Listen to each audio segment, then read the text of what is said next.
ঝকঝকা পেঞ্জামা পরে এখন আমরা এই ভুকলা বড় গাড়িটায় বিকাল বিকাল ঢনকির যাব কোথায় জানতে হলে তোমাদেরকে দেখতে হবে পুরো ব্লগটা।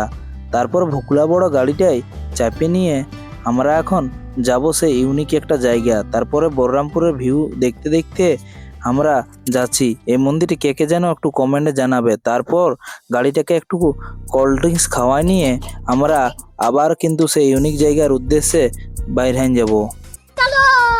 ফাইনালি পৌঁছে গেলি আমরা সেই ইউনিক জায়গাটা, যেটা হচ্ছে চাকলদর ছাতা মেলা। তারপর দেখলি এত মানুষের ভিড়, আর এই গাড়িটাই আসছে নাকি রাজা ছাতা উঠাতে। তারপর দেখো ছাতাটা এখনো উঠে নাই, কিন্তু মানুষের ভিড়টা একবার দেখো, সেই লেভেলের ভিড় আছে। তারপর একটু বাদেই ছাতা কিন্তু উঠে গেলছে দেখছি। এই মেলাতে কি কি বিক্রি হয়, কিরকম দাম, চলো তোমাদেরকে সবকিছুটাই দেখাবো। মেলাতে ঘুরতে ঘুরতে দেখতে পালি পুরুলিয়ার ঐতিহ্য ছৌ নাচের যে ধমসা মাদলগুলো দেখতে পাওয়া যায়, সেইগুলো একদম কম দামে এইখানে বিক্রি হচ্ছে কিন্তু। তারপর ঘুরতে ঘুরতে দেখতে পালি এখানে লোহার বিভিন্ন রকমের জিনিস আছে। মেলাতে দেখতে পালি ছোট ছেলেদের জন্য বিভিন্ন রকমের খেলনা দোকান আছে। তোমরা যদি এখনো ফলো সাবস্ক্রাইব করো নাই তো করে দাও।